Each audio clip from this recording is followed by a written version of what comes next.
Hello team, welcome to another ATP Geopolitics video with myself, Jonathan MS Pearce. This is a short video I'm going to be doing just to add on to the news that Greg gave on Rick the Ukrainian's live stream that just took place. Well, it's still ongoing at the time I record this. It's a bit of news I've been holding on to for a couple of days. Greg let me know a few days ago that a very sad state of affairs has come to pass, which is Pete the Medic. Some of you will know from the many live streams that Greg Terry on the Greg Terry Experience has done that have featured Pete the Medic, South African British former policeman who thought it was morally incumbent upon him to up sticks and move to Ukraine to learn how to be a medic, become a combat medic, and help those in need on the front line. The Greg Terry Experience, if you don't know, if you've just come to the channel, I've done a lot of live streams with Greg from the Greg Terry Experience. Greg and Zhenya both run a charity that helps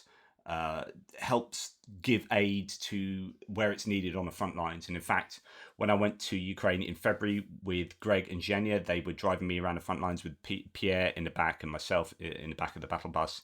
You know, they were responsible for showing me around Ukraine and and they continue to do incredible work supporting Ukraine. And we have fundraised, over $260,000. We fundraised for Snatch Land Rover Medivacs with anti-drone warfare capabilities attached to them. Greg is just getting those into he was just coming across the border when he was phoned by, I think, the battalion commander to say, I'm really sorry, but Pete has died on the battlefield, and it's incredibly sad.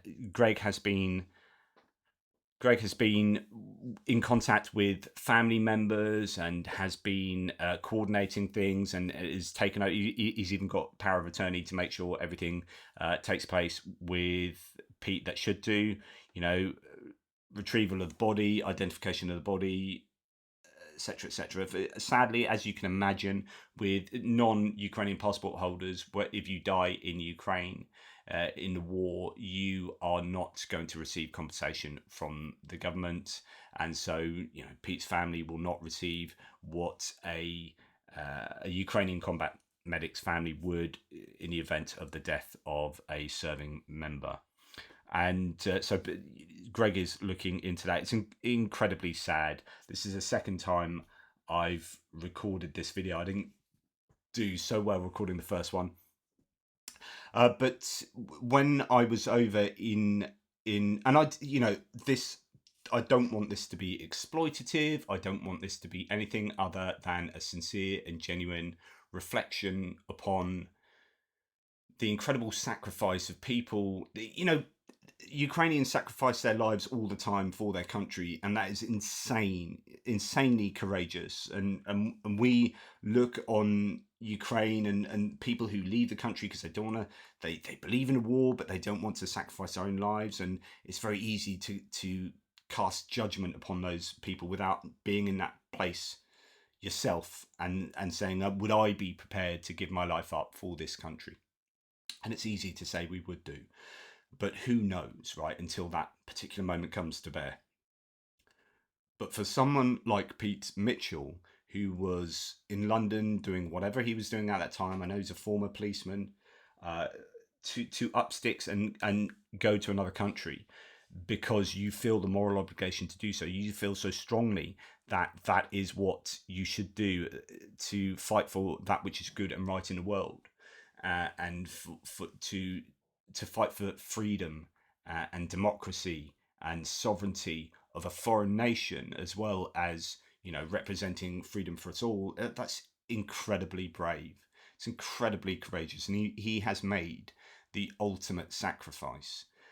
So when we were driving along near the front lines, Greg and Zhenya and myself and Pierre popped into a restaurant and met Pete for the first time. It's pre-arranged, but it was quite something to see. So Pete and Zhenya are religious people. They've been working Zhenya all his life in Ukraine. He's a Ukrainian, but Greg has been going to Ukraine for 26 years now, and with their religious backgrounds.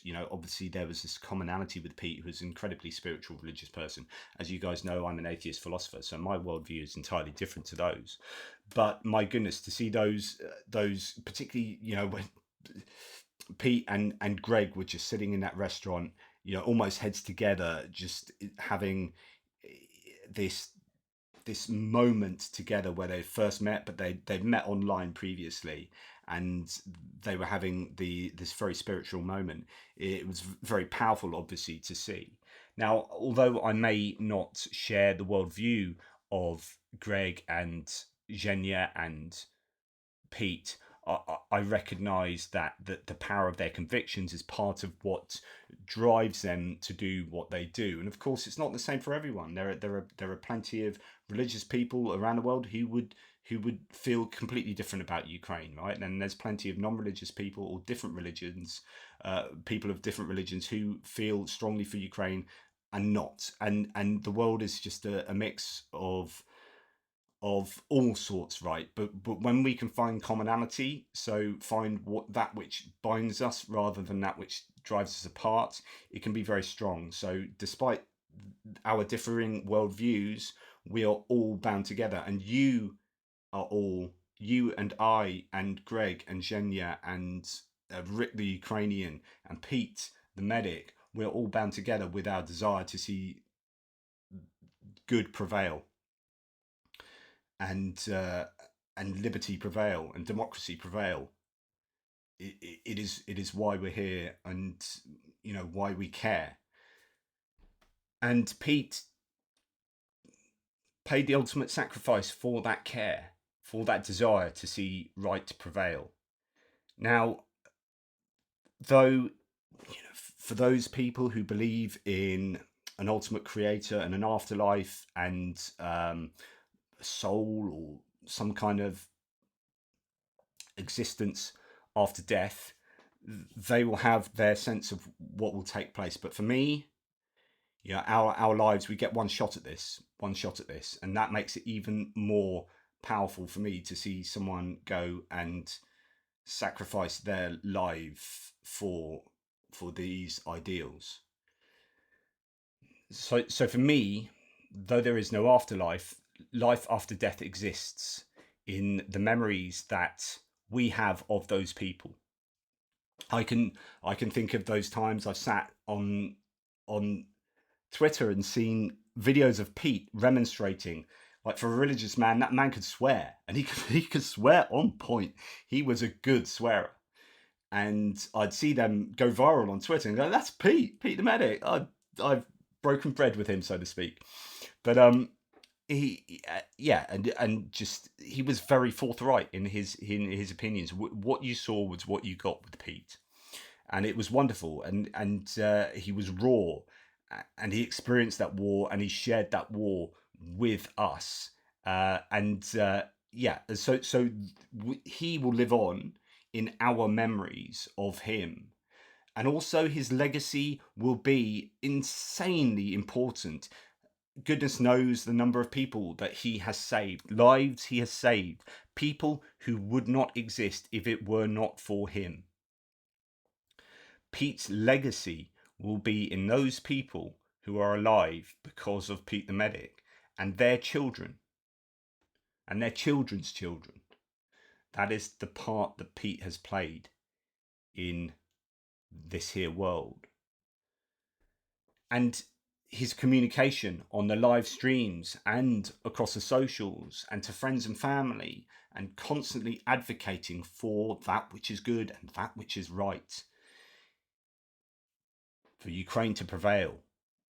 He was very clear on that, so clear that it drove him to leave his country and come to Ukraine to assist those fighting in the toughest of environments in the world. And hats off to him. He was a wonderful guy. He was a raw guy, and it was a pleasure to have met him and to have known him. And if it weren't for people like him, Ukraine would be in an even more challenging situation. As I say, it's one thing to give your life protecting your own country. It's another thing to be a foreigner and see that as a moral obligation, and to go to that country to aid them at the expense of your life. That's an incredible sacrifice. And that speaks to his moral fiber, a very clear moral fiber. And, you know, we share with Pete our sense of unfairness at how this war has unfolded, this sense of unfairness when we see residential buildings ripped apart by the heinous activities, the missiles that carry death and destruction with them across the border from Russia to Ukraine. Every day is full of sorrow and pain, and today is no different. And it just so happens that this war has come home to roost, and to let us know very personally, or certainly for myself, that war brings sorrow and war brings death, and the sooner this war comes to an end with the right outcome, the better. And that is why we are all here putting pressure on those who might deem to listen to what we say, putting pressure on them to act to bring this war to the correct conclusion as soon as possible. We need to keep the work up in spreading these messages and in supporting those who themselves are fighting effectively for us. Pete was one of those who fought for us. He was there on the battlefield. He was there saving lives. A tremendously courageous man. So Pete gave me, while I was in that restaurant, he gave me a Project Constantine, which is an organisation. I was just cleaning out, spilt some of that on me. He gave me this empty grenade canister. I thought I'd better clean it out because goodness knows what explosives are still inside it. I didn't want to imbibe them. My friend came round recently and accidentally left some Land's Navy rum. So I thought that would be the right drink to share. I don't have many spirits in the house. And I thought I'd have a drink to Pete, just to say what a wonderful human being he was to have made the decisions he did, and to have paid the ultimate price. So here's to Pete, the medic.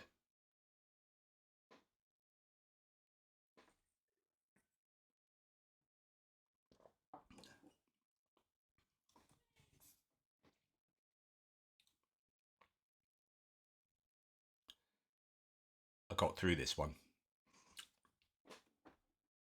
Slava Ukraini, my friend. Slava Ukraini.